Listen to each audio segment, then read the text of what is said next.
رمضان المبارک کا مہینہ اللہ رب العزت کی رحمتوں کا خزینہ ہے۔ جتنی بھی آسمانی کتابیں نازل ہوئیں سب کی سب رمضان المبارک میں نازل ہوئیں۔ تورات، انجیل، زبور، قرآن مجید یا جو صحیفے نازل ہوئے سب کے سب رمضان المبارک میں نازل ہوئے۔ اس لیے یہ مہینہ اللہ رب العزت کی خصوصی رحمتوں کا مہینہ ہے۔ اس کے رحمتوں کی انتہا دیکھیے کہ نبی علیہ الصلوۃ والسلام جو نبی رحمت ہیں وہ اس مہینے کے آنے کا انتظار فرماتے تھے۔ چنانچہ ایک دعا نبی علیہ السلام نے فرمائی، اللہم بارک لنا فی رجب و شعبان وبلغنا رمضان، اے اللہ ہمیں رجب اور شعبان میں برکت عطا فرما اور بخیریت ہمیں رمضان المبارک تک پہنچا۔ اللہ رب العزت کے محبوب جس مہینے تک پہنچنے کی تمنا فرماتے ہوں اس مہینے کی برکتوں کا اندازہ تو اسی سے ہی ہو سکتا ہے۔ کتابوں میں لکھا ہے کہ سلف صالحین 6 مہینے تک رمضان کے آنے کی یعنی دعائیں مانگا کرتے تھے، اور جب رمضان المبارک وہ خوب عبادت کے ساتھ گزار لیتے تو بقیہ 4-5 مہینے اللہ رب العزت سے اس کی قبولیت کی دعائیں مانگتے تھے۔ اس حد تک رمضان المبارک کا ان کے ہاں اہتمام تھا کہ جب کسی بندے کی بزرگی کا بات کرنی ہوتی تو کہتے کہ فلاں بندے نے تو زندگی کے اتنے رمضان گزارے، اس کے تو درجات بہت بلند ہیں۔ امام ربانی حضرت مجدد ثانی رحمۃ اللہ علیہ فرماتے ہیں کہ کشف کی نظر سے اولیاء اللہ نے اللہ تعالیٰ کی رحمتوں کی بارش کو اترتے جب دیکھا تو پتہ چلا کہ سال کے باقی مہینوں کی رحمت دریا کی مانند ہے، جبکہ رمضان المبارک کی رحمتیں سمندر کی مانند ہیں جس کا کوئی کنارہ ہی نظر نہیں آتا۔ اس لیے وہ اپنے ایک مکتوب میں فرماتے ہیں کہ رمضان مبارک کا مہینہ انسان کے باقی سال کے لیے ایک نمونے کی مانند ہے، ایک اسپیسیمن کی مانند ہے۔ جس بندے نے رمضان المبارک جس طرح سے گزارا اللہ تعالیٰ اس کو بقیہ سال اس طرح گزارنے کی توفیق عطا فرما دیتے ہیں۔ مثال کے طور پر اگر کوئی عورت چاہے کہ میں تہجد گزار بن جاؤں تو اس کو چاہیے کہ رمضان المبارک میں تہجد کی پابندی کرے۔ جو چاہے کہ میں اپنی آنکھوں کی حفاظت کروں اس کو چاہیے کہ رمضان المبارک میں اپنی آنکھوں کی حفاظت کرے۔ جو چاہے کہ میں اپنی زبان کی حفاظت کر لوں رمضان المبارک میں زبان کی حفاظت کر لے۔ جو عمل رمضان المبارک میں استقامت کے ساتھ وہ کرے گی اللہ رب العزت اپنی رحمت، اپنی قدرت، مشیت سے بقیہ سال اس عمل کو کرنے کی توفیق عطا فرما دے۔ حضرت علی رضی اللہ تعالیٰ نے فرمایا کرتے تھے کہ اگر اللہ رب العزت نے نبی علیہ الصلوۃ والسلام کی امت کو عذاب دینا ہوتا تو نہ رمضان عطا فرماتے نہ سورہ اخلاص عطا فرماتے۔ یہ 2 ایسی نعمتیں ہیں، ایک رمضان المبارک اور ایک قرآن مجید میں قل هو اللہ احد والی سورت۔ وہ فرماتے تھے کہ ان 2 چیزوں کو دینے کے بعد یوں معلوم ہوتا ہے کہ اللہ رب العزت نبی علیہ السلام کی امت کو عذاب دینے کا ارادہ نہیں رکھتے۔ نبی علیہ الصلوۃ والسلام نے ایک مرتبہ شعبان کے آخری دن میں صحابہ کرام کو خطبہ دیا اور ان کو بتایا کہ تمہارے اوپر ایک رحمت کا مہینہ آ رہا ہے جس کے روزے کو اللہ تعالیٰ نے فرض فرمایا اور رات کی عبادت کو اللہ تعالیٰ نے اپنے قرب کا ذریعہ بنایا۔ نبی علیہ السلام نے فرمایا کہ یہ شہر المواسات ہے، غمخاری کا مہینہ، ہمدردی کا مہینہ۔ یعنی انسان روزہ رکھتا ہے، بھوکا پیاسا رہتا ہے تو نعمتوں کی قدر آتی ہے، دل میں احساس ہوتا ہے کہ جو لوگ عام سال کے دوران بھوکے پیاسے رہتے ہیں ان پر کیا گزرتی ہے، جن کے بچے بھوکے پیاسے رہتے ہیں اس ماں باپ پہ کیا گزرتی ہے۔ تو انسان کے دل میں دوسروں کا احساس پیدا ہوتا ہے تو وہ دوسروں کے ساتھ ہمدردی کرتا ہے اور یہی انسانیت ہے۔ چنانچہ حدیث پاک کا مفہوم ہے کہ قیامت کے دن اللہ تعالیٰ ایک بندے سے فرمائیں گے، اے میرے بندے میں بھوکا تھا تو نے مجھے کھانا نہیں کھلایا، میں پیاسا تھا تو نے مجھے پانی نہیں پلایا، میں بیمار تھا اور تو نے میری بیمار پرسی ہی نہیں کی۔ تو وہ بندہ بڑا حیران ہو کر پوچھے گا کہ اے پروردگار آپ ان تمام چیزوں سے بلند و بالا ہیں، منزہ اور مبرہ ہیں، یہ کیسے ہو سکتا ہے کہ آپ کائنات کے خزانوں کے مالک ہوں اور آپ بھوکے پیاسے ہوں؟ اللہ تعالیٰ جواب میں فرمائیں گے کہ اے میرے بندے، فلاں موقع پر تیرا ایک ہمسایہ بھوکا تھا، پیاسا تھا، اگر تو اسے کھلا پلا دیتا تو ایسے ہی ہوتا جیسے تو نے مجھے کھلایا پلایا ہوتا، اگر تو اس بیمار کی بیمار پرسی کرتا تو ایسے ہی ہوتا جیسے تو نے میری بیمار پرسی کی ہوتی۔ اس وقت انسان کی آنکھ کھل جائے گی کہ اللہ رب العزت کے ہاں ایک دوسرے کے ساتھ الفت و محبت کی زندگی گزارنے کا کیا مقام ہے۔ تو یہ مہینہ غمخواری کا مہینہ ہے۔ اب ذرا سوچئے کہ جس مہینے کا نام ہی غمخواری کا مہینہ، اگر اس مہینے میں کوئی اللہ کی نیک بندی اللہ تعالیٰ کے سامنے اپنے غم کرے، اپنی پریشانیاں بیان کرے، اپنے دکھڑے سنائے، اپنی مشکلات کی تفصیل بتائے تنہائیوں میں بیٹھ کر دعا میں، تو پروردگار عالم اس کی غمخواری کیوں نہیں فرمائے؟ جس مہینے کا نام ہی غمخواری کا مہینہ، تو معلوم ہوا کہ ہم غم زدوں کے لیے خوشی کی بات ہے ہم اپنے غم تہجد کے بعد اور تنہائیوں میں اپنے پروردگار کے سامنے دامن پھیلا کر بیان کریں۔ وہ پروردگار جس نے بندوں کو غمخواری کا حکم دیا، وہ پروردگار خود بھی اپنے بندوں کی غمخواری فرمائے گا۔ اس مہینے میں نیکی کا اجر زیادہ کر دیا جاتا ہے، چنانچہ اگر کوئی آدمی ایک فرض پر عمل کرے تو 70 فرض کے برابر اجر ملتا ہے، نفلی عمل کرے تو غیر رمضان میں گویا فرض پر عمل کرنے کے برابر اجر ملتا ہے۔ حدیث پاک میں ہے کہ اللہ تعالیٰ جبریل علیہ السلام کو بھیجتے ہیں، فرماتے ہیں کہ جاؤ اور سرکش شیاطین کو قید کر دو تاکہ وہ میرے محبوب کی امت کے روزہ داروں کے روزوں کو خراب نہ کر سکے۔ تو گویا بڑے بڑے شیاطین تو قید ہو گئے اور ان کو سمندر میں پھینک دیا جاتا ہے باندھ کے۔ اب اگر نیکی کے راستے میں کوئی رکاوٹ ہے تو یا تو وہ چھوٹے چھوٹے شیطان ہیں جن کو شتونگڑے کہتے ہیں، یا پھر ہمارا اپنا نفس ہے۔ اس لیے رمضان مبارک میں عام طور پر تو نیکی میں انسان کو آسانی ہوتی ہے، اور اگر کسی کو رکاوٹ پیش آئے تو وہ سمجھ لے کہ میرا اپنا نفس اتنا خراب ہو چکا کہ اب شیطان کے بہکانے کی ضرورت ہی نہیں، میرا نفس ہی مجھے سست کر دیتا ہے، نیکی سے محروم کر دیتا ہے۔ یہ بھی حدیث پاک میں آیا کہ جو بندہ روزہ رکھتا ہے تو اللہ تعالیٰ کی مخلوق اس کے لیے مغفرت کی دعائیں کرتی ہے، فرشتے بھی دعا کرتے ہیں، وَيَسْتَغْفِرُونَ لِلَّذِينَ آمَنُوا۔ قرآن مجید میں ہے کہ فرشتے بھی ایمان والوں کے لیے استغفار کرتے ہیں، اور ہوا میں پرندے، پانی میں مچھلیاں اور بلوں کے اندر چیونٹیاں روزہ داروں کی مغفرت کی دعائیں کرتی ہیں۔ کہتے ہیں کہ زبان خلق کو نقارہ خدا سمجھو۔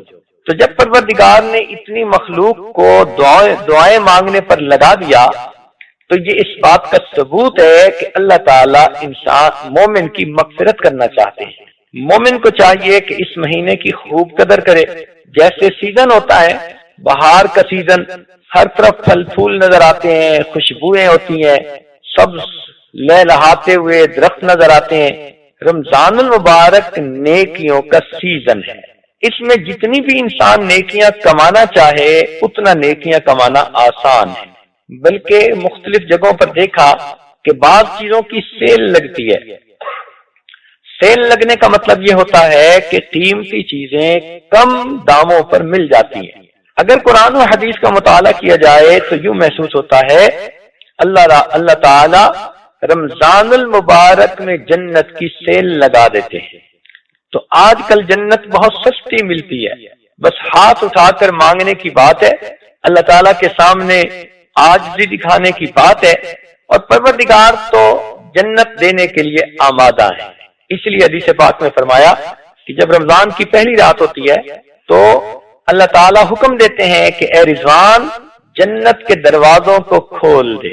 اب سوچئے کہ جب اللہ تعالیٰ نے جنت کے دروازوں کو کھول دیا، اور حدیث پاک میں یہ بھی آتا ہے کہ پورا سال جنت کو رمضان المبارک کے لیے سجایا جاتا ہے، خوبصورت بنایا جاتا ہے، اور پھر رمضان مبارک کی پہلی رات کو اس کے دروازے امت محمدیہ کے گنہگاروں کے لیے کھول دیے جاتے ہیں۔ تو معلوم ہوا کہ اللہ رب العزت چاہتے ہیں کہ میرے بندے رمضان مبارک میں روزے رکھیں، نیکی کریں، تراویح پڑھیں، اور ان عبادات کو کر کے جنت کے مستحق بن جائیں۔ تاہم روزے کے درجات ہوتے ہیں۔ ایک تو یہ ہے کہ انسان سارے دن میں کھائے نہ کھائے نہ پیے اور نہ جمع کرے، تو اس انسان نے بھی روزہ رکھ لیا، لیکن اس کو عوام الناس کا روزہ کہتے ہیں۔ ایک اس سے بلند درجے کا روزہ ہے، اس کو خواص کا روزہ کہتے ہیں، خاص لوگوں کا روزہ، اولیاء کا روزہ۔ یہ وہ لوگ ہوتے ہیں جو کھانے پینے اور میاں بیوی والے کام سے بھی پرہیز کرتے ہیں، اور مزید یہ کہ اپنے جسم کے اعضاء کو گناہوں سے بچاتے ہیں۔ آنکھ کا پرہیز، کان کا پرہیز، زبان کا پرہیز، تو سارے اعضاء کو گناہوں سے بچاتے ہیں، تو ان کا روزہ اور بلند درجے کا روزہ ہوتا ہے۔ اور ایک تیسرا درجہ ہے جس کو کہتے ہیں اقصى الخواص کا روزہ، بہت ہی بڑے اولیاء کا روزہ، عارفین کا روزہ۔ یہ وہ لوگ ہیں جو کھانے پینے اور جماع سے بھی پرہیز کرتے ہیں، جسم کے اعضاء کو گناہوں سے بھی بچاتے ہیں، اور سارے دن میں ایک لمحہ اپنے دل کو اللہ سے غافل بھی نہیں ہونے دیتے۔ یہ سب سے اعلیٰ درجے کا روزہ ہے۔ دیکھیں نا، ایک من وزن ہو لوہے کا، چاندی کا یا سونے کا، تو وزن تو ایک جیسا، لیکن ایک من لوہے کی قیمت اور ہے، چاندی کی قیمت اور ہے، اور سونے کی قیمت کچھ اور ہے۔ تو روزہ تو سب نے ایک ہی دن میں رکھا، مگر جس نے عام لوگوں کا روزہ رکھا اس کو لوہے کا بھاؤ دے دیں گے، جس نے صالحین کا روزہ رکھا اس کو چاندی کا بھاؤ دے دیں گے، اور جس نے عارفین کا روزہ رکھا ان کو سونے کا بھاؤ عطا فرمائیں گے۔ اور اگر روزہ رکھ کر گناہ کرتے رہے، ٹی وی سکرین کے تماشے دیکھے، گانے سنے، غیبتیں کی، لوگوں کے دل دکھائے، تو پھر ایسے پر مٹی کا بھاؤ بھی نہیں لگائیں گے۔ اسی حدیث پاک میں فرمایا گیا، کچھ لوگ ایسے ہوتے ہیں جن کو روزہ رکھنے کے بعد بھوکا اور پیاسا رہنے کے سوا کچھ ہاتھ نہیں آتا۔ تو ہمیں چاہیے کہ ہم اپنے روزے کو کامل درجے کا روزہ بنائیں۔ ام المومنین فرماتی ہیں کہ نبی علیہ الصلوۃ والسلام رمضان المبارک میں 3 باتوں میں بہت زیادہ اہتمام فرماتے تھے۔ ایک تو یہ کہ نبی علیہ الصلوۃ والسلام رمضان مبارک میں دعاؤں میں بہت زیادہ گریہ و زاری فرماتے تھے، دعاؤں میں بہت زیادہ گریہ زاری فرماتے تھے۔ اور دوسری بات کہ نبی علیہ الصلوۃ والسلام بہت زیادہ عبادت میں مجاہدہ فرماتے تھے۔ اور تیسری بات کہ نبی علیہ الصلوۃ والسلام اپنے اللہ تعالی کے راستے میں مال کو خرچ کرتے تھے کہ جس طرح بھاگنے والا کوئی گھوڑا ہوتا ہے، اس طرح نبی علیہ الصلوۃ والسلام اللہ تعالیٰ کے راستے میں خوب خرچ کیا کرتے تھے۔ تو 3 چیزوں میں بہت واضح تبدیلیاں نظر آتی تھی۔ تاہم رمضان المبارک میں قبولیت دعا کے بڑے اوقات ہیں۔ ایک بات پہ ذرا غور کیجئے گا، ساری مستورات ذرا توجہ سے بات سنیں، ایک نقطہ سمجھانا مقصود ہے۔ اگر بالفرض کوئی اللہ کا بڑا کامل ولی، کوئی بڑا عارف، کوئی بڑا نیک متقی پاک باز انسان آپ کو یہ بتائے کہ مجھے کشف میں یا خواب میں یہ بتایا گیا ہے کہ اس وقت آپ جو دعا مانگیں گی وہ قبول ہوگی، یہ قبولیت دعا کا وقت ہے، تو یہ بات سن کر آپ کیسے دعا مانگیں گی؟ خوب رو رو کر، بڑی توجہ کے ساتھ، بڑی آہوزاری کے ساتھ، اپنے لیے بھی مانگیں گی، گھر بار کے لیے مانگیں گی، رشتہ داروں کے لیے بھی، عام مسلمانوں کے لیے بھی، سب کے لیے آپ اچھی اچھی دعائیں مانگیں گی، اور آپ کہیں گی کہ میں بڑی خوش نصیب ہوں کہ مجھے پتہ چل گیا کہ اس وقت کی دعائیں قبول ہوتی ہیں، اور اس لیے میں جتنی بھی دعائیں مانگ سکتی ہوں اتنی دعائیں میں مانگ لوں۔ اگر ولی کے کہنے پر آپ کی یہ کیفیت ہے تو ولیوں کے سردار، فرشتوں کے سردار، انبیاء اور رسولوں کے سردار حضرت محمد مصطفیٰ احمد مجتبی صلی اللہ علیہ وسلم نے ارشاد فرمایا کہ روزہ دار آدمی افطار کے وقت میں جو دعا کرتا ہے اللہ تعالیٰ اس کی دعاؤں کو قبول فرماتا ہے۔ تو اب ہمیں افطار کے وقت کتنے اہتمام سے دعا مانگنی چاہیے۔ ہماری زبانیں جھوٹی سہی، ہماری زبانیں کالی سہی، مگر محبوب نے سچی زبان سے فرما دیا، اللہ رب العزت ان کی اس سچی زبان کی لاج رکھتے ہوئے ہم گناہگاروں کی جھوٹی زبانوں سے نکلی دعاؤں کو بھی قبول فرما لیں گے۔ اگر کسی آدمی کا بیٹا کوئی کمٹمنٹ کر دے نا تو باپ اس کی لاج رکھ لیتا ہے، تو کیا خیال ہے کہ اگر نبی علیہ الصلوۃ والسلام نے فرما دیا تو اللہ رب العزت اپنے محبوب کی لاج نہیں رکھیں گے؟ ایک اور نقطہ سمجھ لیجئے کہ شریعت نے حکم دیا کہ اگر کوئی مزدور کسی کے گھر میں مزدوری کرے اور وقت ختم ہو تو اس بندے کو چاہیے کہ وہ اس کا پسینہ خشک ہونے سے پہلے اس کو مزدوری دے دے۔ اب جب شریعت ہم کمزوروں کو یہ حکم دیتی ہے کہ ہم مزدور کا پسینہ خشک ہونے سے پہلے اس کو مزدوری دے دیں، تو کیا خیال ہے کہ جس بندے نے اللہ رب العزت کے لیے سارا دن مزدوری کی، روزہ رکھا، بھوکا رہا، پیاسا رہا، تکلیف اٹھائی، اب جب اس کی افطاری کا وقت ہوگا تو کیا اللہ تعالیٰ اس کو فوراً مزدوری نہیں عطا فرمائیں گے؟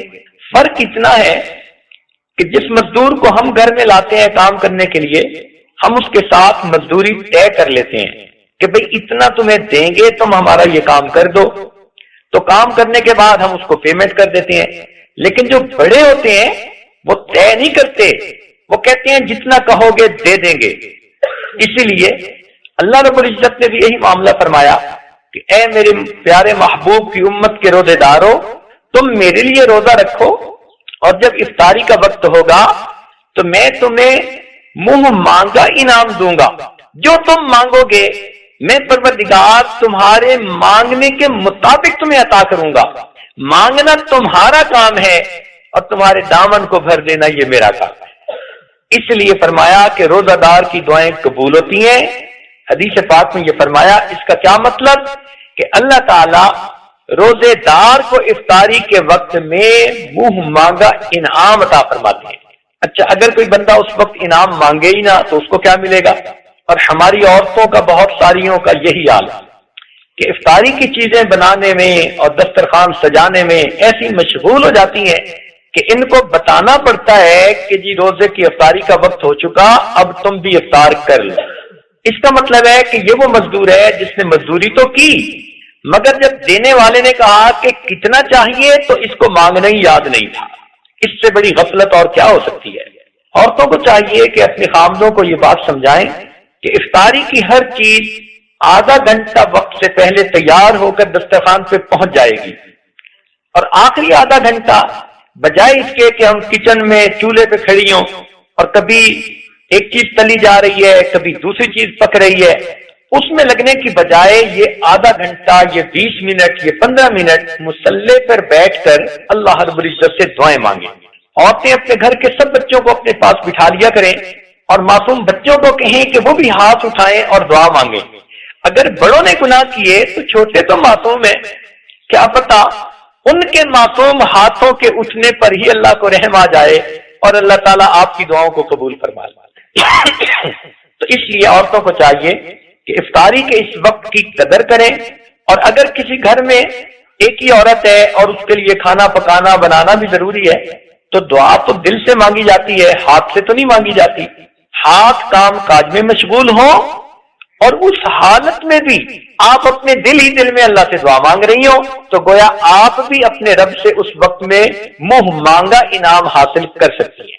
اچھا، آپ سے اگر کوئی پوچھے کہ آپ کی کوئی پریشانی ہو تو اس کو ختم کر دیتے ہیں تو آپ سب سے پہلے بتائیں گی جی میری یہ بھی پریشانی، یہ بھی پریشانی، یہ بھی پریشانی، ایک فہرست گنوا دیں گی پریشانیوں کی، اور پھر کہیں گی کہ اگر یہ سب پریشانیاں ختم ہو جائیں تو بس مجھے سکھ کا ساتھ نصیب ہو جائے۔ تو جب اللہ تعالیٰ منہ مانگا انعام دینا چاہتے ہیں تو آپ افطاری کے وقت میں اپنے سب دکھ، اپنے سب غم، اپنی سب پریشانیاں اپنے رب کو سنایا کریں، اپنے رب کے سامنے پیش کیا کریں۔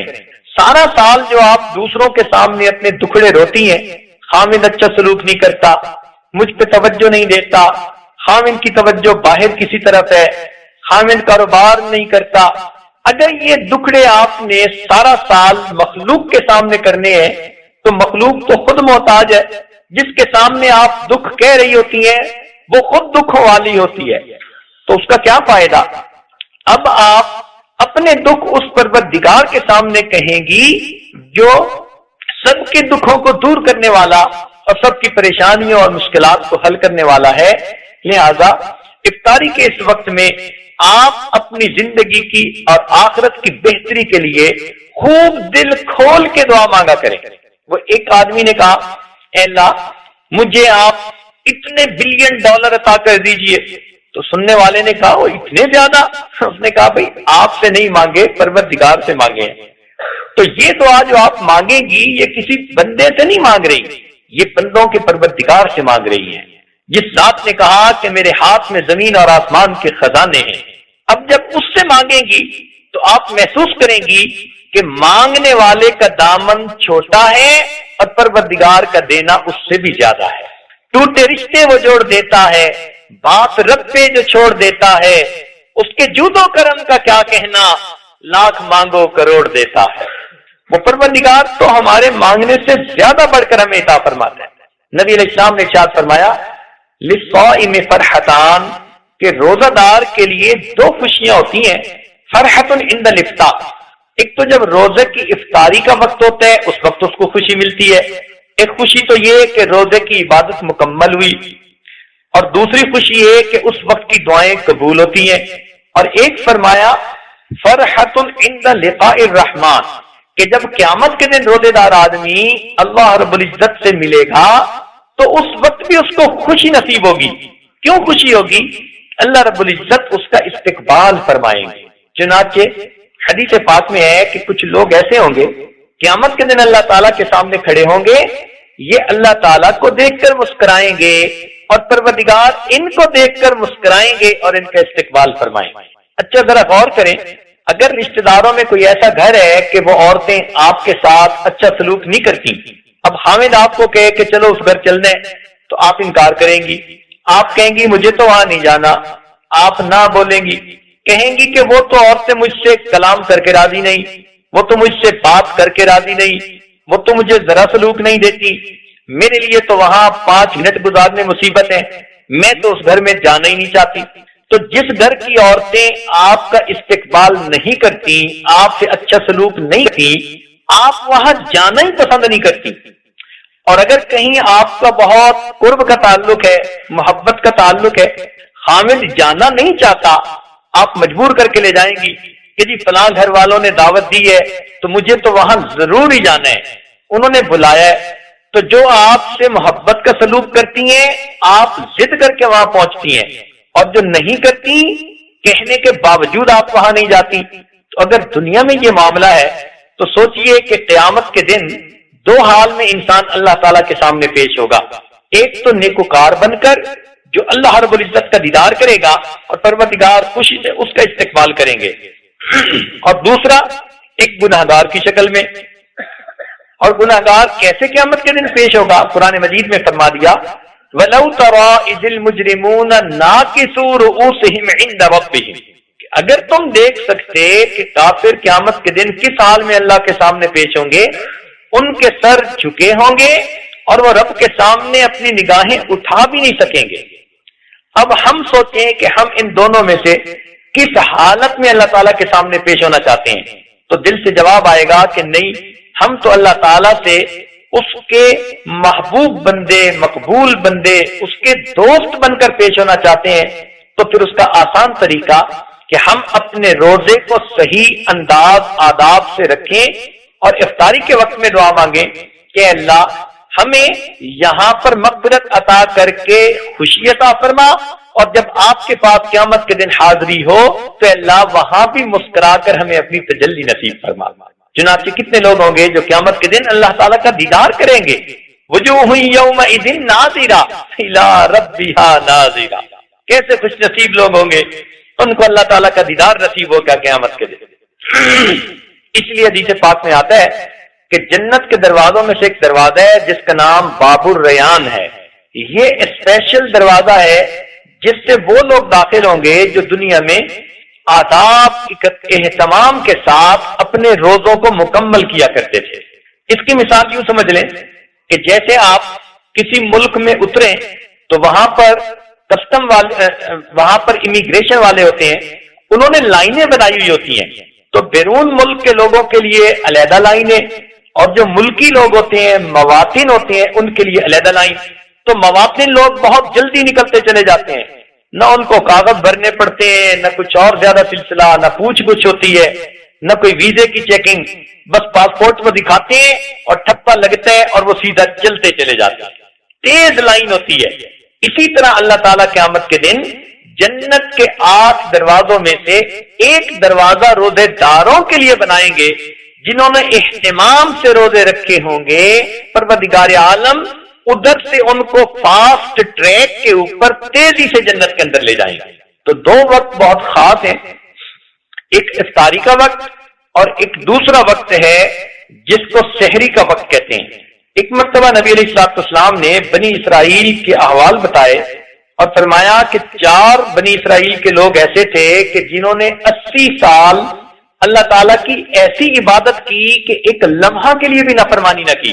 تو صحابہ کرام نے جب یہ سنا تو ان کے دل میں حسرت ہوئی کہ کاش ہمیں بھی اتنی لمبی زندگی عبادت گزاری والی مل جاتی۔ تو ان کی اس کیفیت کو دیکھ کر رب کریم نے سورۃ القدر نازل فرمائی، جس میں فرمایا کہ اس میں ایک رات ایسی ہے جس کو لیلۃ القدر کہتے ہیں، اس کی عبادت لیلۃ القدر خیر من الف شہر، اس کی عبادت 1000 مہینوں کی عبادت سے بھی زیادہ بہتر ہے۔ اب 1000 مہینوں کے اگر سال بنائے تو 83 سال سے کچھ اوپر بنتا ہے۔ اس کا مطلب یہ ہوا کہ جو بندہ رمضان المبارک کی اس رات میں عبادت کا ثواب پا لے گا، اس نے گویا 83 سال کی عبادت کا ثواب پا لیا۔ اب آج کل ہماری اوسط عمریں، ایوریج عمریں 60 اور 70 کے درمیان ہیں، 80 تک تو مشکل سے ہی لوگ پہنچتے ہیں۔ تو گویا ایک رات کی عبادت ایک طرف اور ساری زندگی کی عبادت ایک طرف۔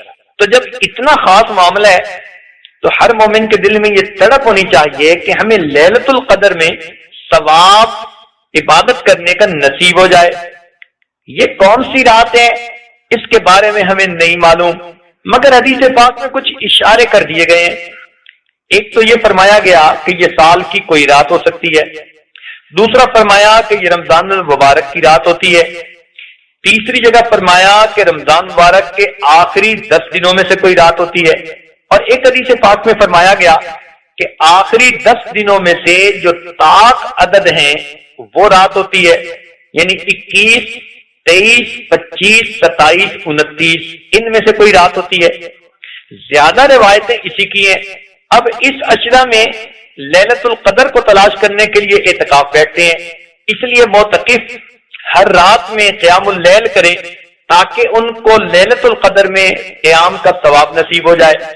اب یہ رات کون سی ہے اس بارے میں ہم کچھ نہیں کہہ سکتے، تاہم بزرگوں نے کہا کہ اللہ رب العزت کو 7 کا عدد پسند ہے، آسمان بھی 7 ہیں، زمینیں بھی 7 ہیں، انسان کے اعضاء جن سے وہ اللہ کے سامنے سجدہ ریز ہوتا ہے وہ بھی 7 ہیں، اور 7 طرح کا جسمانی رزق دیا۔ فَأَنبَتْنَا فِيهَا حَبًّا وَعِنَبًا وَقَضْبًا وَزَيْتُونًا وَنَخْلًا وَحَدَائِقَ غُلْبًا۔ تو اس آیت میں 7 قسم کا جسمانی رزق عطا کر دیا گیا۔ تو اس سے مفسرین نے کہا کہ اللہ رب العزت نے انسان کو روحانی رزق کی رات بھی وہی ہوگی جو 7 والی ہوگی، لہذا 27 کی رات زیادہ غالب ہے کہ وہ لیلۃ القدر کی رات ہو۔ بعض مفسرین نے اس میں ایک نقطہ اور دے دیا، وہ فرماتے ہیں کہ دیکھو لیلۃ القدر کا جو لفظ ہے نا، اس میں 9 حروف ہیں، اور اللہ تعالیٰ نے اس کو 3 دفعہ اس صورت میں فرمایا انا انزلناہ فی لیلۃ القدر وما ادراک ما لیلۃ القدر لیلۃ القدر خیر من الف شہر۔ تو 9 حروف ہیں اور 3 مرتبہ لفظ استعمال ہوا، تو معلوم ہوتا ہے کہ 27 کی رات وہ لیلۃ القدر کی رات ہوتی ہے۔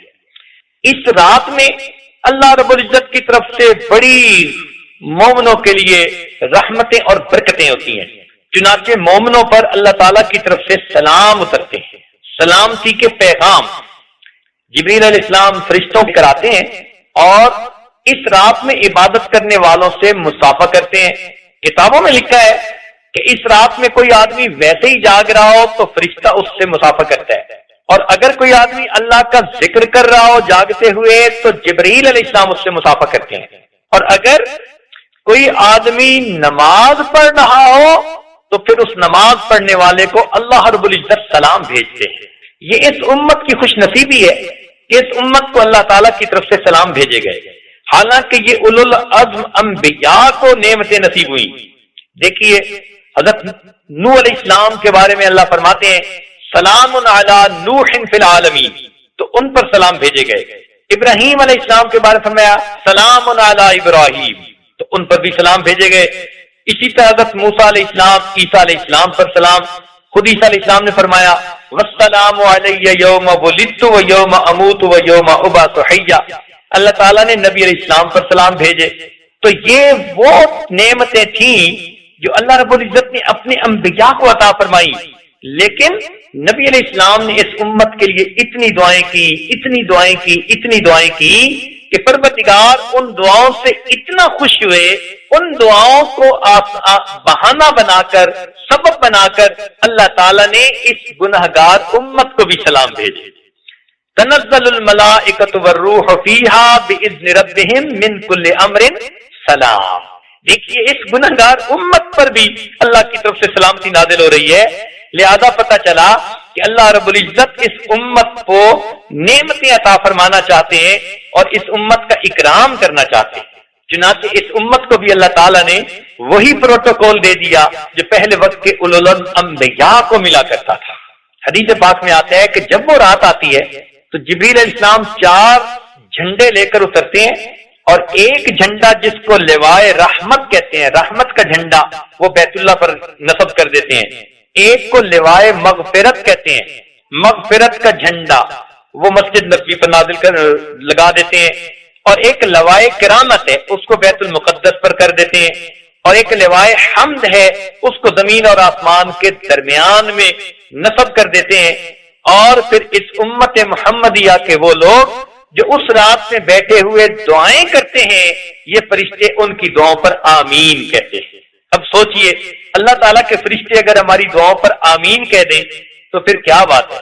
اب بھی نہ ہو قبول تو قسمت کی بات ہے، اب بھی نہ ہو قبول تو قسمت کی بات ہے، آمین کہہ رہے ہیں وہ میری دعا کے ساتھ۔ تو ہماری دعاؤں پر اللہ کے فرشتے آمین کہیں، اس سے بڑھ کر ہمارے لیے اور کیا بڑی نعمت ہو سکتی۔ اسی حدیث پاک میں آتا ہے کہ جن دنیا میں روزے رکھیں گے، جب اللہ تعالیٰ کے ہاں جائیں گے اور باب الریان میں سے ان کو گزاریں گے تو فرشتے ان کو کہیں گے کلوا واشربوا ہنیئا بما اسلفتم فی الایام الخالیہ۔ تو مفسرین نے ایک تفسیر یہ بھی لکھی کہ یہ وہ روزہ دار ہوں گے جو اللہ کے لیے بھوکے رہے، پیاسے رہے، پروردگار ان کو خوشخبریاں دیں گے۔ فرشتے کہیں گے او دنیا میں اللہ کے لیے بھوکے رہنے والوں، او پیاسے رہنے والوں، آؤ جنت کی نعمتیں تمہارے لیے ہیں، کلوا واشربوا ہنیئا بما اسلفتم فی الایام الخالیہ۔ اب دل تو چاہتا ہے ہر بندے کا کہ لیلۃ القدر میں عبادت کی ہمیں سعادت نصیب ہو، لیکن وہ نعمتیں کب نازل ہوتی ہیں، رحمتیں کب نازل ہوتی ہیں، جبریل علیہ السلام کب نازل ہوتے ہیں، ہمیں اس بات کا پتہ نہیں۔ تو ممکن ہے ہم 11 بجے تک عبادت کریں اور یہ رحمتوں کا نزول اس کے بعد ہو، ممکن ہے کہ ہم 12 بجے تک عبادت کریں اور ان خاص رحمتوں کا نزول اس کے بعد ہو، ممکن ہے ہم 2 بجے تک عبادت کریں اور ان رحمتوں کا نزول اس کے بعد شروع ہو۔ تنزل الملائکہ، جب ملائکہ نازل ہوتے ہیں، اب کب نازل ہوتے ہیں ہمیں اس کا تو پتہ نہیں ہے، لیکن قرآن مجید سے ایک اشارہ ملتا ہے اور وہ بڑا مزے کا ہے۔ پروردگار عالم نے ایک طرف تو بات چھپائی مگر دوسری طرف بندوں کو راہ بھی دکھائی۔ جیسے ماں بچے کو کچھ دینا چاہتی ہے تو چھپا دیتی ہے مگر کچھ ڈائریکشن بھی دے دیتی ہے، دل میں ہوتا ہے کہ میں نے اس کو محروم تو نہیں کرنا، تھوڑی سی کوشش کرے گا تو اس کو مل جائے۔ تو ایک طرف تو چھپا بھی دیتی ہے اور دوسری طرف اشارے سے بتا بھی جاتی ہے۔ یوں ہی لگتا ہے کہ اللہ تعالیٰ بندوں پر اتنے مہربان ہے کہ لیلۃ القدر کو ایک طرف تو چھپا دیا کہ اس کو تم ڈھونڈنے کے لیے اعتکاف میں بیٹھو، راتوں کو جاگو، مگر دوسری طرف اشارہ بھی کر گئے۔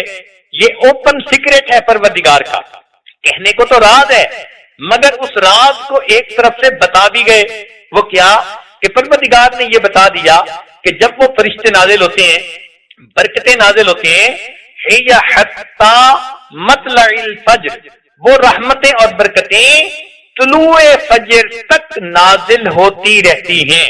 اب ہمیں یہ تو نہیں پتا کہ وہ کس رات میں کب شروع ہوں گی، لیکن اتنا پتا ہے کہ جو رات بھی ہوگی اور جب بھی اس میں وہ رحمتیں نازل ہوں گی تو وہ رحمتیں سحری کا وقت ختم ہونے تک جاری رہیں گی۔ اب یہاں سے ہمیں ایک نقطہ مل گیا کہ اگر ہم روزہ رکھنے کے لیے 1 گھنٹہ پہلے اٹھ جائیں وقت ختم ہونے سے، اور اس میں ہم آدھا گھنٹہ اپنے روزہ رکھنے میں لگا لیں، کھانے پینے میں استعمال کر لیں، اور جو آخری آدھا گھنٹہ ہے اگر ہم اس کو اللہ تعالیٰ کی عبادت میں، تلاوت میں، ذکر میں اور دعائیں مانگنے میں لگا دیں، تو جب بھی وہ رمضان کی رات ہوگی، چونکہ اس کی رحمتیں مطلع فجر تک رہنی ہے، یعنی جو آخری وقت ختم ہوتا ہے کھانے پینے کا اس وقت تک رحمتیں نازل رہتی ہیں، تو گویا اس آخری گھنٹے میں رمضان کے 30 دن جو عبادت عورت کر لے گی اس کو گویا لیلۃ القدر کی ان خاص رحمتوں کے وقت میں عبادت کرنے کا اجر نصیب ہو جائے گا۔ اور عام طور پر آپ دیکھیں گی کہ شیطان اور نفس ایسے مکار ہیں کہ بس ایسی نیند طاری کر دیتے ہیں، مردوں کو کہیں گی بھی صحیح عورتیں اٹھیں، اچھا اٹھتا ہوں، اور کوئی آدھا گھنٹہ پہلے اٹھے گا، کوئی 15 منٹ پہلے اٹھے گا، کوئی 10 منٹ پہلے اٹھے گا، اور پانی کا گھونٹ پی کے کہہ لے گا چلو روزہ رکھ لیا۔ تو نبی علیہ السلام نے فرمایا ہمارے اور اہل کتاب کے روزوں میں فرق یہ ہے کہ وہ بغیر سحری کے روزہ رکھتے تھے اور ہم لوگ سحری کے ساتھ روزہ رکھتے ہیں۔ تو ایک تو وہ کھانا ویسے ہی عبادت کا کھانا، اور دوسرا اس وقت میں اللہ تعالیٰ کی طرف سے وہ خاص رحمتیں ہوتی ہیں، لہذا عورتوں کو چاہیے کہ افطاری کے وقت کی بھی قدر کریں اور سحری کے جو آخری آدھا گھنٹے اس کی بھی قدر کریں۔ جن کو بھی کھانا کھانا ہے ان کا کھانا دسترخوان پہ آپ 1 گھنٹہ پہلے رکھ دیجئے، اب وہ اس کو جب کھانا چاہیں کھا لیں، آپ اپنے آخری گھنٹے میں مصلی پہ آ جائیں۔ عائشہ صدیقہ رضی اللہ عنہا نے پوچھا اے اللہ کے نبی اگر میں لیلۃ القدر پاؤں تو کیا دعا کروں؟ دیکھو امت پر ان کا کتنا بڑا احسان ہے۔ نبی علیہ السلام نے فرمایا کہ اگر تم لیلۃ القدر پاؤ تو یہ دعا مانگنا اللہم انک عفو تحب العفو فاعف عنی، اے اللہ آپ تو معاف کرنے والے ہیں، معاف کرنے کو پسند فرماتے ہیں، اے اللہ مجھے بھی معاف فرما دیجیے۔ تو یہ اتنی پیاری دعا ہے کہ آپ اس کو کم از کم جو ہے کئی مرتبہ اس وقت میں مانگ سکتی ہیں۔ تو اس آخری وقت میں کچھ استغفار کی تسبیح پڑھ لی، درود پاک پڑھ لیا، کلمہ پڑھ لیا، اور لا الہ الا انت سبحانک انی کنت من الظالمین چند مرتبہ یہ پڑھ لیا اور یہ دعا مانگ لی، اور اس کے بعد ویسے بیٹھ کر اللہ سے دعائیں مانگی۔ تو یہ روزانہ کا سحری کے وقت کا آدھا گھنٹہ 15 منٹ اگر اس کو آپ مصلی پہ گزارنے کی جو ہے عادت بنائیں گی تو یقیناً آپ کو لیلۃ القدر میں عبادت کا اجر نصیب ہوگا۔ ہمیں ہر سال رمضان مبارک کے بعد کتنے مردوں عورتوں کے خطوط ملتے ہیں اور وہ لکھتے ہیں کہ ہم نے رمضان مبارک میں افطاری کے وقت دعا کا اہتمام کیا، سحری کے وقت دعا کا اہتمام کیا، ہماری یہ دعائیں بھی قبول ہوئی، یہ بھی ہو گئی، اللہ نے میری یہ مراد پوری کر دی۔ 20 ختم ملتے ہیں جن میں سینکڑوں واقعات ہوتے ہیں کہ ہم نے ان وقتوں میں دعائیں مانگی اور پروردگار نے قبول کی۔ لہذا اب ہمارے بعض مردوں عورتوں کو جو تعلق والے ہیں یہ حال ہو چکا کہ وہ سارے سال میں رمضان کا انتظار کرتے ہیں، ان کے دل میں پکا یقین بیٹھ چکا کہ رمضان المبارک میں ہم افطاری سحری کے اس وقت میں اگر دعاؤں کا اہتمام کریں گے تو پروردگار ہماری دعاؤں کو ضرور قبول فرمائے۔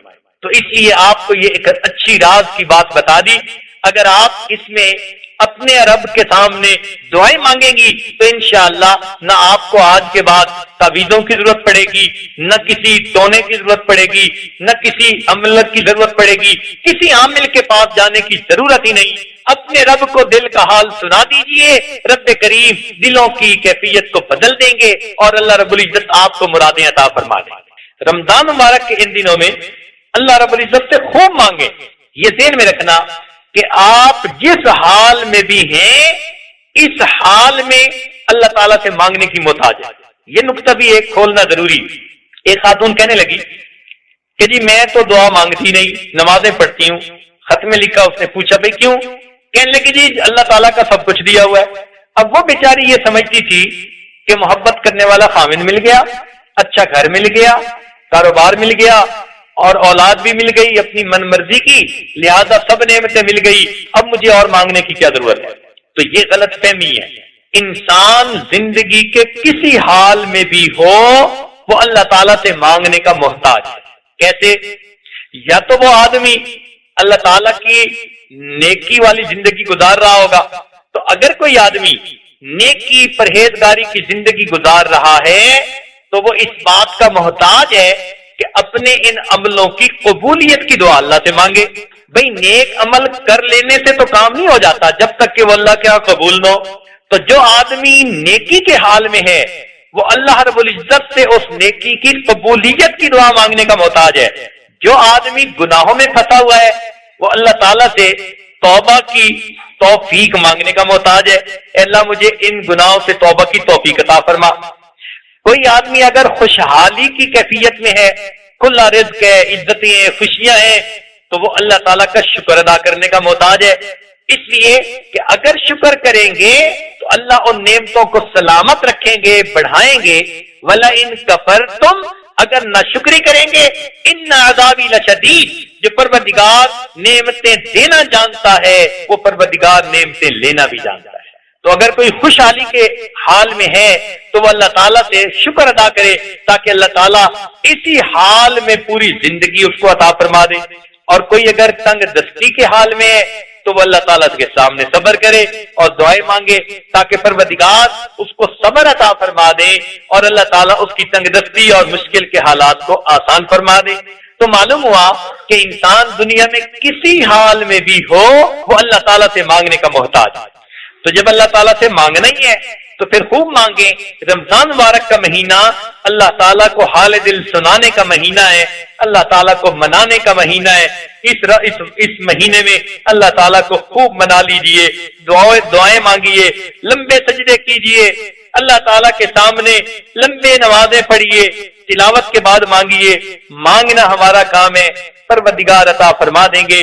وہ تو پروردگار دینا چاہتے ہیں. ذرا ایک توجہ سے بات اور بھی سنتی جائیے، آپ کو بہت کام آئے گی. کہ اگر اللہ تعالیٰ نے آپ کو شادی کے بہت سالوں کے بعد، بڑی دعاؤں کے بعد، بڑی تمناؤں کے بعد خوبصورت بیٹا عطا کیا تو اب آپ کو بیٹے سے کتنی محبت ہوتی ہے. اتنی محبت کہ آپ بیٹے پہ جان چھڑکتی ہیں، بیٹے کا دکھ برداشت نہیں کر سکتی. ذرا تکلیف ہو تو آپ کو ایسے لگتا ہے کہ جیسے میرے اپنے ساتھ کچھ ہو رہا ہے. بیٹے کے ساتھ آپ کو اتنا پیار. اب بتائیے کہ اگر آپ کا وہ 2-3 سال کا چھوٹا پیارا معصوم سا بچہ ہے، اگر کوئی بندہ اس بچے کے لیے بد دعا مانگے تو آپ سننا برداشت کریں گی؟ ہرگز نہیں. کوئی بد دعا مانگ کے تو دیکھے، فوراً بولیں گی کون ہوتے ہو میرے بیٹے کے لیے بد دعا کرنے والے؟ آپ برداشت کر ہی نہیں سکتی، چاہے وہ آپ کا کتنا قریبی رشتہ دار کیوں نہ ہو. آپ فوراً کہیں گی خبردار میرے بیٹے کے لیے ایسے لفظ استعمال کیے. آپ بیٹے کو سینے سے لگائیں گی اور کہیں گی اللہ اس کو بد دعا سے بچائے. تو آپ اپنے بیٹے کے لیے بد دعا سننا ہی گوارا نہیں کرتی جو اتنی چاہتوں کے بعد آپ کو بیٹا ملا. اچھا ایسا ہو سکتا ہے کہ اس بیٹے کے لیے آپ خود بد دعا مانگے؟ یہ کیسے ہو سکتا ہے؟ یا کوئی بد دعا مانگے اور آپ اس کی بد دعا پر آمین کہہ دیں؟ یہ تو ہو ہی نہیں سکتا. ماں کیسے برداشت کر سکتی ہے اس کے بیٹے کے لیے کوئی بد دعا کرے اور پھر یہ اس بد دعا کے اوپر آمین کہہ دے؟ اس کا دل کبھی بھی برداشت نہیں کر سکتا. ماں تو وہ ہوتی ہے جو دکھ بھی بچوں کے برداشت کرتی ہے تو بھی اس کی منہ سے اولاد کے لیے دعائیں نکل رہی ہوتی ہیں. تو یہ تو ممکن ہی نہیں. اچھا اگر آپ کی یہ حالت ہے کہ بیٹے کے لیے آپ کے کوئی بد دعا مانگے تو آپ اس کی دعا پر کبھی بھی آمین نہیں کہہ سکتی، تو سنیے اور ذرا دل کے کانوں سے سنیے. حدیث پاک میں آتا ہے، بخاری شریف کی روایت، کہ ایک مرتبہ جبریل علیہ السلام نے بد دعا کی، برباد ہو جائے وہ شخص جس نے رمضان کا مہینہ پایا اور اس نے اپنے گناہوں کی مغفرت نہ کروائی. اور نبی علیہ السلام نے یہ دعا سن کر آمین کہہ دی. اب اول تو جبریل علیہ السلام کی بد دعا ہی بہت کافی. آپ بد دعا سے کتنا ڈرتی ہیں؟ عام سی عورت اگر کوئی بد دعا کر دے تو آپ کہتی ہیں اس کو دے دو، بد دعا نہ دے دے. فقیر کی بد دعا سے ڈرتی ہیں، غریب کی بد دعا سے ڈرتی ہیں، اتنا بڑا حق چھوڑ دیتی ہیں بد دعا سے ڈرتے ہوئے. تو اگر عام گناہگار بندے کی بد دعا سے آپ اتنا ڈرتی ہیں تو جبریل علیہ السلام تو اللہ کے مقرب فرشتے ہیں، پھر ان کی بد دعا سے کیوں نہیں ڈرتی ہیں؟ اور پھر جبریل علیہ السلام کی بد دعا پر اللہ کے محبوب نے آمین کہہ دیا. اب اس بد دعا سے کیوں نہ ہم ڈریں؟ سمجھ نہیں آتی کہ اللہ رب العزت کے محبوب نے آخر آمین کیسے کہہ دی. حالانکہ نبی علیہ السلام کی عادت مبارکہ تو یہ ہے کہ جب آپ طائف کے سفر پر گئے اور وہاں کے لوگوں نے ایمان قبول نہیں کیا اور انہوں نے بچے پیچھے لگا دیے، تو ان لڑکے بچوں نے نبی علیہ السلام پر پتھر پھینکے اور آپ کے جسم مبارک سے خون آ گیا، آپ کے نالین مبارک بھر گئے، آپ انگوروں کے ایک باغ میں تھک کر بیٹھ گئے۔ اس وقت اللہ کے فرشتے حاضر ہوتے ہیں، اے اللہ کے نبی، انہوں نے آپ کی بے قدری کی، ہم فرشتے ہیں پہاڑوں کے، آپ اجازت دیجئے ہم پہاڑ ٹکرا کر ان کو درمیان میں کچل کے رکھ دیں گے۔ دوسرے فرشتے نے کہا میں ہواؤں کا انچارج ہوں، آپ اجازت دیجئے ہم ان کی بستی کا نام و نشان مٹا دیں گے۔ اللہ کے محبوب نے ان کافروں کے لیے بھی بد دعا نہ فرمائی، بلکہ فرمایا کہ ممکن ہے ان کی اولادوں میں سے کوئی ایسا ہو جو دین کو قبول کرنے والا ہو، اور یہ کہا اللہم اہد قومی فانہم لا یعلمون، اللہ میری قوم کو ہدایت دیجئے، یہ میرے مقام کو پہچانتی نہیں ہے۔ تو جو نبی رحمت کافروں کے لیے بھی بد دعا نہیں فرماتے تھے، آخر انہوں نے مومنوں کے لیے بد دعا پر آمین کیسے کہہ دی؟ تو محدثین نے اس کا جو ہے جواب لکھا، وہ فرماتے ہیں کہ اللہ رب العزت رمضان المبارک میں بندے کو اتنا جلدی معاف کر دیتے ہیں، آسانی سے معاف کر دیتے ہیں، معافی بہانے ڈھونڈتے ہیں، اتنا آسانی سے بندہ اپنی مغفرت حاصل کر سکتا ہے کہ جو بندہ غفلت میں پڑا رہے اور اللہ کی طرف رجوع ہی نہ کرے، نہ روزے رکھے، نہ تراویح پڑھے، نہ زندگی میں تبدیلی آئے، رمضان غیر رمضان میں کوئی فرق ہی نہ رہے، ایسا بندہ جو رمضان کی رحمتوں سے بالکل محروم ہو، تو واقعی اس نے پھر اللہ تعالیٰ کی بے قدری کی کہ اللہ تعالیٰ تو اتنا اس کو مغفرت کرنے کے لیے تیار تھے، بہانے بنا دیے تھے، اس نے رب کی رحمتوں سے ذرا فائدہ نہ اٹھایا۔ پھر ایسا بے قدرہ بندہ واقعی بدبخت نہیں تو اور کون ہے؟ اس سے پتہ چلتا ہے کہ اللہ کے محبوب بھی یہی چاہتے ہیں ہم دعائیں مانگیں اور اپنی مغفرت کروائیں۔ اب یاد رکھنا رمضان مبارک کا مہینہ جب ختم ہوگا، کچھ لوگ وہ ہوں گے جن کی بخشش ہو چکی ہوگی، تو رمضان کے بعد ان کے لیے عید کا دن ہوگا، اور جن کی مغفرت نہ ہوئی تو رمضان کے بعد ان کے لیے وعید کا دن ہوگا۔ محبوب کی بد دعا لگے گی، جبرائیل علیہ السلام کی بد دعا لگے گی۔ سوچئے تو صحیح، اپنے ہی عمل اتنے برے ہیں کہ ہم نے پہاڑوں جیسے بوجھ گناہوں کے سر پہ اکٹھے کر لیے، اور اس پر اگر فرشتوں کی بد دعا لگے اور اللہ کے محبوب کی بد دعا لگے تو پھر ہمارا کیا حال ہوگا؟ اس لیے ہمارے پاس دوسری کوئی آپشن ہی نہیں ہے، ایک ہی راستہ ہے کہ رمضان مبارک کے وقت کی قدر کرتے ہوئے، ان محفلوں کی قدر کرتے ہوئے ہم اللہ سے مغفرت مانگیں۔ خیال کیجئے کہ جب آپ یہاں پروگرام کے لیے آتی ہیں، آخر کئی سو عورتیں ہوتی ہیں، ان کئی سو عورتوں میں کوئی تو اللہ کی نیک بندی بھی ہوگی، کوئی تو پاک دامنی کی زندگی گزارنے والی بھی ہوگی، کوئی تو پردہ دار بھی ہوگی، کوئی تو اللہ کی پسندیدہ بھی ہوگی۔ اگر اس ایک بندی کے ہاتھ اٹھے اور اللہ کی اس کی دعا قبول ہوئی، اس کی برکت سے اللہ تعالیٰ باقی سب کی دعاؤں کو بھی قبول فرما لیں گے۔ حدیث پاک میں آتے ہیں نبی علیہ السلام نے ایک مرتبہ باز فرمایا، وعظم بلیغا، ایسا پرتاثیر واز تھا کہ صحابہ کرام کے دل سے بڑا اثر ہوا۔ ایک صحابی اونچی آواز سے رونے لگ گئے۔ نبی علیہ السلام نے محفل کے بعد فرمایا ان کا رونا اللہ کو اتنا پسند آیا، ان کی وجہ سے محفل کے جتنے لوگ تھے سب کے گناہوں کی مغفرت کر دی گئی۔ سبحان اللہ، اگر محفل میں ایک کا رونا رب کو پسند آ جاتا ہے، اللہ تعالیٰ باقی سب کی دعائیں بھی قبول کر لیتے ہیں۔ تو یہ تو اللہ تعالیٰ نے ہمیں دست نعمت عطا فرمائی۔ آپ باقاعدگی سے، پابندی سے ان محفلوں میں آیا کریں، یہی دل میں نیت لے کے بیٹھا کریں، میں گناہگار صحیح، میں خطا کار صحیح، میری زبان جھوٹی صحیح، مگر میرا رب بڑا قریب ہے اور میرے آقا کی دعائیں ہیں۔ اور اس محفل میں کتنی اللہ کی نیک بندیاں ہوگی کہ جن کے عمل اللہ کے ہاں قبول ہوں گے، لہذا میں بھی ان کے ساتھ مل کے دعا مانگوں گی۔